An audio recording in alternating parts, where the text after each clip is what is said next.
Okay. Hello, everyone, yogis from Holland that are joining me today. I am so happy to welcome you here on this new moon in Capricorn for January 18th. It's my first new moon circle of 2026. And officially for me, the new moon doesn't kick off until we have the Lunar New Year, which is next month in February, and comes alongside with another moon that I will host another moon circle too. So I'm very happy to have you tonight with me in this digital space. So what we're going to do is I've got my notes here, and we're going to cover some breathing exercises, do a quick mindfulness practice, ground ourselves, and meditation, and practice a moment of stillness. And that will go really quickly. And then we're going to just do some stretches to open up the chest and really stretch to work through the neck and the arms. We are all practicing tonight armchair yoga or couch yoga or bed yoga. So from wherever you are, you can just make sure you have a comfortable seat. If you want to sit in a hard chair during the stretches, that's also fine, especially if you want to get firmly into your back and set up tall and straight. If you're feeling a little bit tired, it's also okay to take this opportunity to just rest and watch and absorb instead of moving along in the stretches. You can just breathe along, and hopefully you can hear me breathe. So I want to hear from everybody in the chat. Give me a number between 1 and 5 of how you're feeling today, specifically after the close of this weekend, and more specifically after this close of the heavy week that we've just kind of collectively closed out. So if you guys will chat and drop that there. Okay, a 3, yes, yes. Tammy, 3, yes. Feeling you. All right, so I am at about a 4, and that's because I've just had a really good weekend together with my kids, but I took a lot of time this last month to calm myself and really focus on settling my nervous system. So it's been super helpful for me to plan in the extra time to have at home also with my kids and during the holiday break. So I'm using the month of January to really focus on my health and installing new routines. So I'm feeling pretty energetic. I see a number 2 over here. I see a couple of 2s. And yeah, I feel that as well. That was me at about consistently for 10 months last year. I was operating at a 2. So I'm super happy that I'm feeling a little bit more energetic. And my personal astrology shows this too. So we're going to share a little bit about astrology, but first we're going to get into the yoga. So if I can ask everyone to take a moment, find your seat. I'm going to put my scarf around me just because I like to have a warm neck when I breathe. And I want you guys to set up as tall as you can from whatever position you're setting in. Take a drink of water or tea, whatever liquid you have to hydrate with.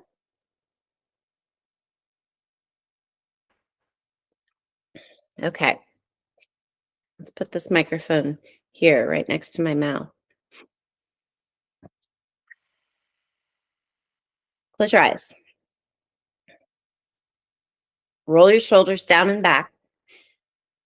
Drop your chin to your chest and move your head side to side. Bring your head back to neutral and turn your head right to left.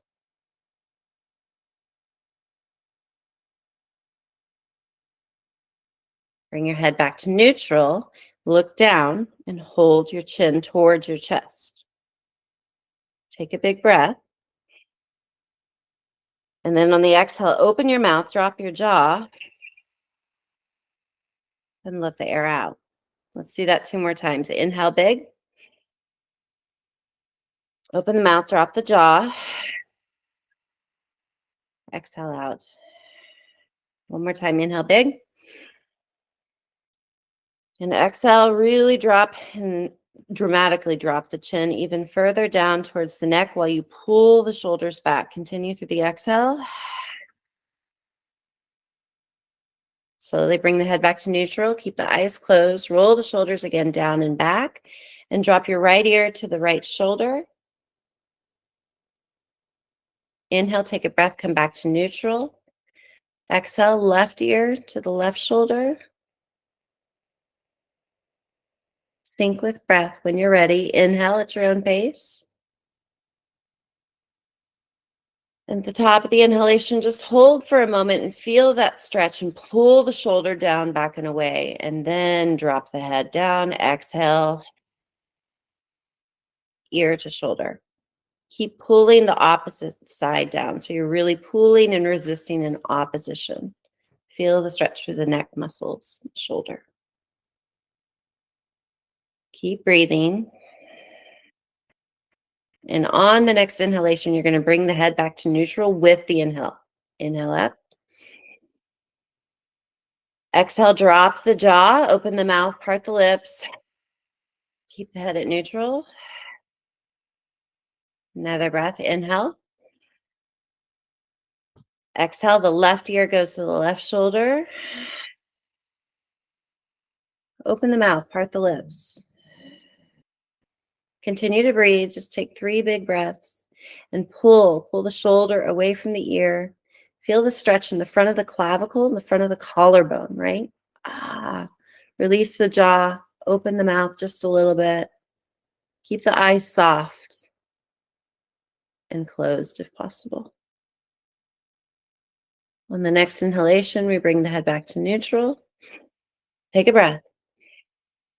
Exhale, release the mouth. Drop the tongue in the back of the mouth.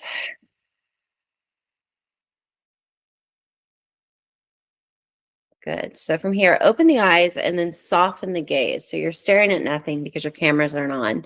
Maybe you just are focusing on your inward appearance and approach. So soften the gaze with soft eyes, and then take the hands like you're holding platters and stretch them out wide. And as they're widely stretched, then inhale and bring the arms up. Stretch, stretch, stretch. Raise the shoulders and then roll the shoulders down back, and see how wide we get with the arms there. Keep them at a V.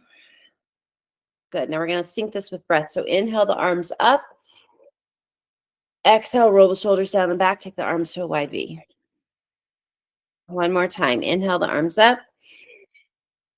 And if the eyes close, as you do this, even better, as in you're turning your attention inward. All right. So inhale the arms all the way up, but keep the shoulders away from the ears. And then exhale like you're pushing a ball underwater. Give some resistance there. Exhale. Push it all the way down towards your lap. Turn the hands over and raise the ball up like you're lifting it, and it's giving you a little bit of resistance. Inhale. Keep breathing. Keep breathing. Hold at the top of the inhalation. Turn your hands over. And then exhale. Push down. So when you push and give resistance, you're actually activating the muscles in the back, in the arms, in the chest. Turn the palms up. Inhale. Raise the hands up. And when you soften the eyes, you're not looking or focusing on anything in particular. I like to do this exercise with my eyes closed because it allows me to see inward, pulling the attention in towards my body, quieting the mind. Keep breathing. And just do a couple of more, as slow as you can. It's a Tai Chi move, very simple, very easy. We are moving chi, moving the energy. And then from here, keep your eyes closed. Relax your hands. Just let your hands fall to your lap, to your knees. And then keep your shoulders rolled down and back. Keep an apple, an imaginary apple, between your chin and your chest.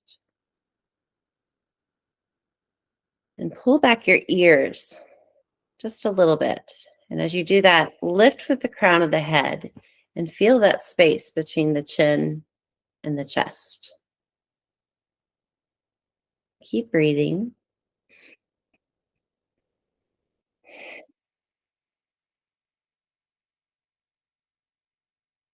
And tune in just for a quick body scan. Feel how heavy or light your body feels in this posture.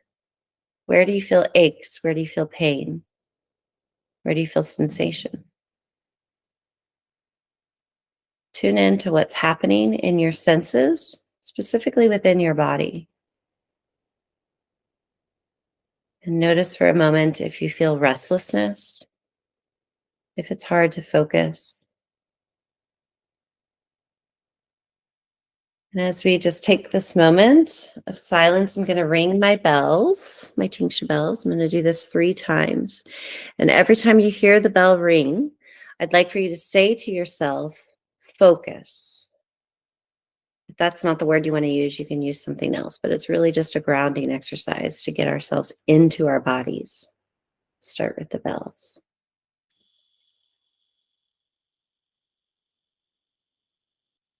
And continue to take 3 breaths, as big as you can.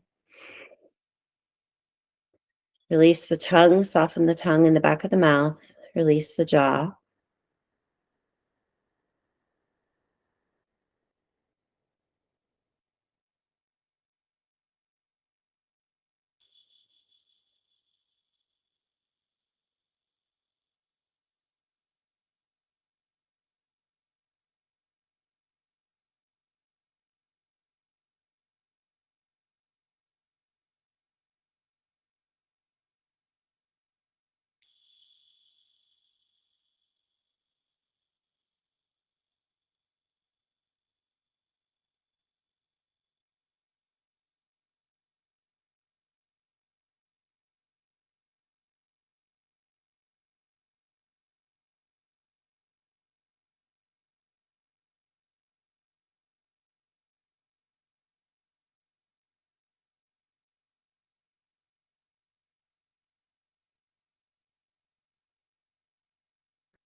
Slowly open your eyes and come back into your awareness.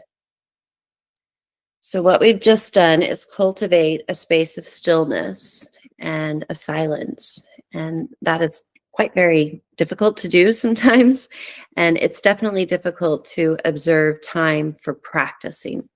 And mindfulness is something that we do have to work like a muscle and treat like an exercise and incorporate consciously into our daily routines. So what we are doing now is cultivating that stillness for our own self-care and self-awareness in order to get ourselves into our bodies. And that's why we want to stretch a little bit before we get silent. If I were to bring everybody to start a call and say, okay, everyone, sit down, let's take a moment of silence. It's really hard to do that unless you're already an advanced practitioner. So I think it's very important that we encourage each other as accountability buddies to have these moments of saying, okay, how much time are you taking throughout your day to appreciate moments of stillness, silence, solitude? This new moon, let's quickly talk about it. So I know that you guys have already read the article that I published earlier, and the themes around this new moon you can understand are Capricorn related. This moon comes at late degrees Capricorn, and it is here to ground us, to provide structure.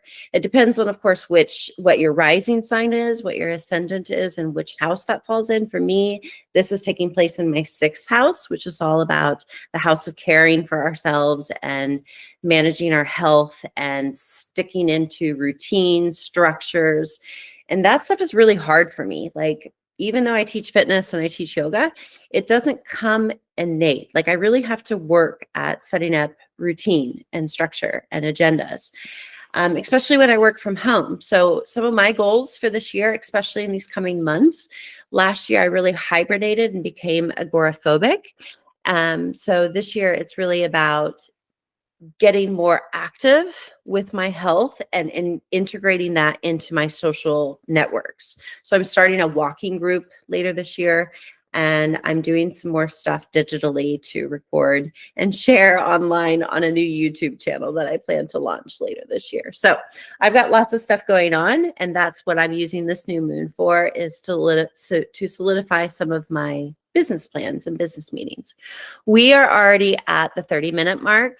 So we've done the yoga, and I want to give a moment to do live Q&A for anyone that has questions around the astrology. And if you've read the article, you'll see that I didn't really sugarcoat things. I tried to keep my tone light and whimsical and still mystical, but we are in some really heavy times. And we have the eclipse season coming up next month, that starts on February 17th, and it's kicked off with the Lunar New Year.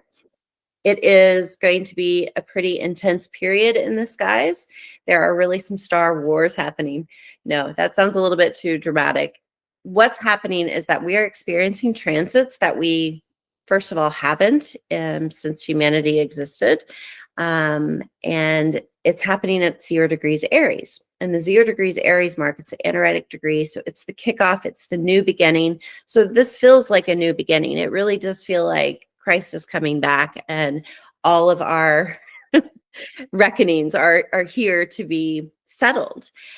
So we see a lot of the systemic things that are not working in our communities and here on a global scale, of course. We see the abuse, we see corruption, and we're living it, right? So it becomes super heavy to process real day events and try to maintain some level of personal sanity. So with this moon circle, I'm hoping to also address the mental health topic and try to keep my writings around how to stay grounded and keep to practical solutions. And that's what I've covered in the article and talked about, giving some specific examples. I will continue to cover some of the astrology, but I'm trying to do this more conversationally, and then plug that on my YouTube channel and upload consistently each month in line with the new moons and the full moons. And then incorporate also into my podcast, where I actually talk about predictive astrology and showing some of the trends that we see repeating from past history and tying them into modern day history and what we can look out for in terms of World War III growing, because that seems to be an important topic for everyone that's on the front of their minds at the moment. It is a precarious year for 2026. You can expect the same themes that we had in 2025, and that's because all of the outer planets are shifting and moving firmly and permanently into their, not permanently, but for years and years and years, into their new zodiac signs. And some of this happens at that 0 degrees, which is a critical degree. So it is an exciting time. We are literally living a period of history that will be talked about forever and ever and ever, probably. And it's really elemental that we focus on ourselves, focus on caring for ourselves, and focus on caring for each other. So I am happy that a few of my select good friends are here supporting me today and doing just that, while I try to support myself also in building up this business during a very busy year, what's happening astrologically. So if you guys have any questions, then definitely put it into the chat when it comes to astro. Otherwise, I don't want to spend too much time talking about the astro since it's in the article. I want to talk about a more practical approach of how to work with this new moon. So this new moon, like I said, it's about setting a new structure, a new rhythm, a new pattern. It's not about doing something new. It's entirely. It's about looking at what you've done in the past, what's worked for you in the past, what didn't work, figuring out how you can tweak what does work and upgrade that. So you don't have to reinvent the wheel. You can stick simply from things that you've already tried to work with. For instance, if you are wanting to start a new exercise regime, like who can be your accountability buddy that can help you stick to your goals, right? And maybe you already have some ideas of what you want to do to boost your exercise routine. maybe you have an idea of cleaning out and clearing out clutter in your house. Like I've been working on that for the last 2 years. So what physical goals are you going to set into place? Like, is it going to be a monthly routine clear out that you do deep cleaning and clear out one closet for the next 6 months until you conquer it all? It needs to be very smart. So realistic and timing and measurable and making sure that you hit your objectives. And with working with moon cycles, I have learned that it's best to do this every 2 weeks so that you can practice your intention setting on the new moon. And then in 2 weeks' time, we have the full moon and we can kind of check in with those themes. And what you'll see when you work with moonology is that it becomes predictable. You'll know which month we're practicing, which month, which zodiac's moon in the sign, and which themes are coming to the surface. So it becomes a bit predictive. And this is why it's really good to work with moon themes when you're goal setting, especially the reason why I found working with the moon so helpful is when I left corporate, I no longer had anyone holding me accountable for my goal setting purposes and objectives. And of course, there was that happened at work, but I also did that privately, but I followed the structure that was set for me at work because I had a great job in corporate who had an amazing system. And I just followed that in my private life. But here, like goal setting and doing vision boards, it's all too overwhelming if I'm doing it by myself and trying to create something. So for me, I work with these themes of the new and the full moons and the transits of the moons. And that keeps me on the straight and narrow. I want to just quickly open up and ask if there's any questions or comments. Are you guys still awake? Maybe y'all just like went into sleep comas after the yoga part was done. Tammy has a question. Okay. Oh, here we go. Oh, look, now I just did that. So I'm trying out this new tech feature. And the girls on the call, these ladies, you guys are doing great. Honey, the 4 cycles. All right. So the new moon is an intention setting cycle. So this period now is where the moon is dark. It's in the sky. You can't see it. It's not in the view of the earth. We're on the dark side of the moon. So this is the time that we rest and we get quiet and we do some reflection, but we think about what is to come. And it's not the time to celebrate. It's the time to plant seeds. So when working with the new moon, you do that when the moon is not illuminating anything. In 2 weeks' time, we have the full moon. And the moon works in 28.5-day cycles. So for a full cycle of a month, 28 days, you've got both a full moon and a new moon. And then the phases that happen in between with waxing and the waning, that's more detailed specific. I don't get so fancy with that. Okay. Okay. Oh, hi, Tammy. You're raising your hand because you're just letting us know that you're all there. Okay. Any other specific questions specifically about the Capricorn new moon? The Capricorn energy is super, like Capricorn is bad boss energy. That's like going to go and get shit done and super, structured and grounded in goal setting. Like look to your Capricorn friends. These are your friends that have birthdays between December 21st up until tomorrow. So think about who they are. Capricorn in its fall, in its detriment, is stubborn. It's bossy. It's like super horrible, patriarchal, strict, rigid energy that's narcissistic, that can become a bully. And Capricorn in its exalt is beautiful in that it is there to give you boundaries, structure that comes from having excellent communication skills to explaining how you feel. Capricorn gets a bad rap because it's not good to explain emotions. It's more about holding and towing the line and keeping things in place. So Capricorns are often cited for being emotionless or being a little bit hard or that's tough. You just got to do it. That kind of energy, that's Capricorn energy. So there's a little bit of that, like pushing us through the gates of it into Aquarius season, which starts tomorrow. So at this late degrees, 28 degrees, it's the third degree of the third decan of Capricorn that this moon is in, and it's all lined up with all the inner planets. It's great, and some of the outer planets as well. So we've got a lot of this really dense energy. So you see some of that detrimental energy coming out, where we see the bullying that's happening on a grand scale of events, right? And all of this like patriarchal, just mind sucking and energy sucking vampire type like activities. That can be Capricorn in its fall. So we focus on the higher side of the archetype, which is about creating something that's long lasting, that's sustaining, that is here to help serve collective measures, but it's strong and it's not willing to bend or break. So think for the moon stays in the one sign every 2.5 days. So you've got a window. The new moon is actually happening right now. It is it's new in Amsterdam, passing through our local time at, I believe, 8:51 local time. So it's happening in like literally 10 minutes from now. So you have the next 2 days to think about some of your intentions. All right.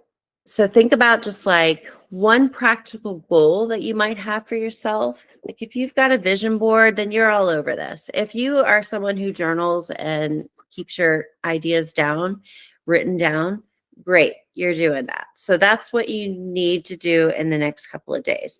Think about your goals, not for the next year, just for the next 6 months, because lunations happen in 6 months cycles. So when we are in July, we will experience the Capricorn full moon. And then under that lunation, you will be able to look back these last 6 months and see how far you've come. And that's where the goal setting and objective building comes into play to help you build personally your own goals and objectives. I feel like I just said goals and objectives like 1,000 times. I'm nervous. Okay. So if you guys have something to write with, I want you to spend some time writing it down. We're going to do a couple more stretchies, and then I'm going to close out the call. So it's late here, and I want everyone to go to bed, and I want you guys to remain quiet. So don't be nobody up in my DMs after this call. You can text me tomorrow because I have other things to do. Any other questions? I'm going to my chat to see. You guys are just doing great.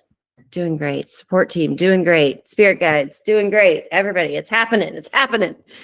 All right. I'm thanking everyone with the utmost gratitude for being here. I want to close out with just a couple of stretches, but I want you guys to set up a little bit more straight and put your feet on the ground. So wherever you are, if you're on a bed and you can't reach the ground, can you move to a chair? If you're on the couch, just sit at the very edge of it, or the edge of your chair.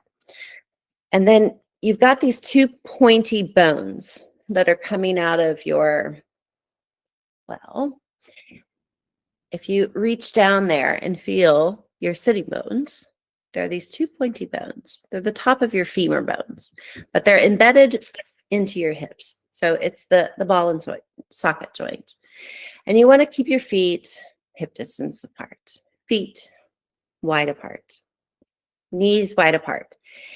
And then let your bellies just hang and push yourself forward in your chair. And when you do that, you're opening up your hips. Turn your knees outwards and let your belly hang. And then we're going to reverse that by rolling and tucking the body in. So I'm going to stand up here and show you guys what I'm doing with my body while I stand. And take off my scarf. All right.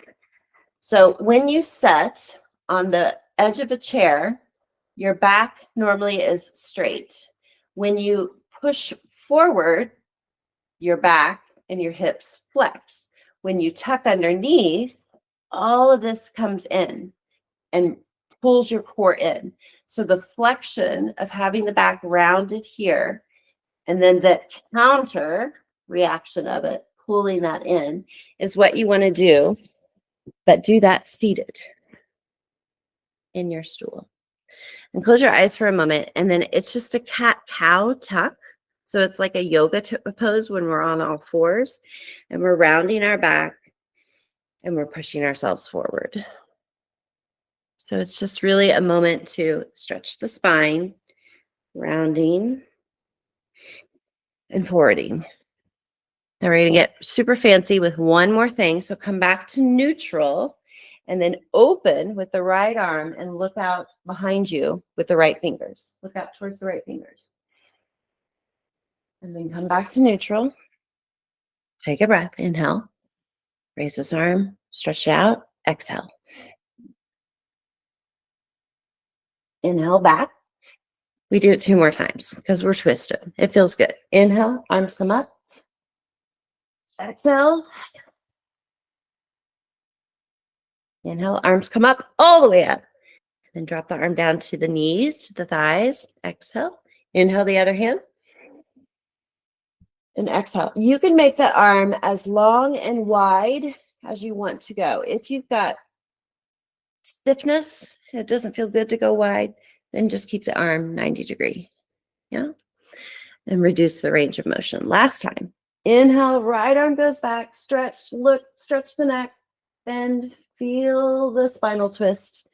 And then finish the breath, cycle the breath, come back to neutral. One last time. Inhale on the left. Exhale, open. Look behind you. Inhale the arm up, around to the front. Exhale, and then go back into your seated position. Bring your hands together and rub your palms together. Generate some fire, some friction, lots of friction. We're going to have lots of friction and fire this year. And once your palms feel super warm and hot, drop your eyes into your palms and press. Take a breath, inhale. Exhale.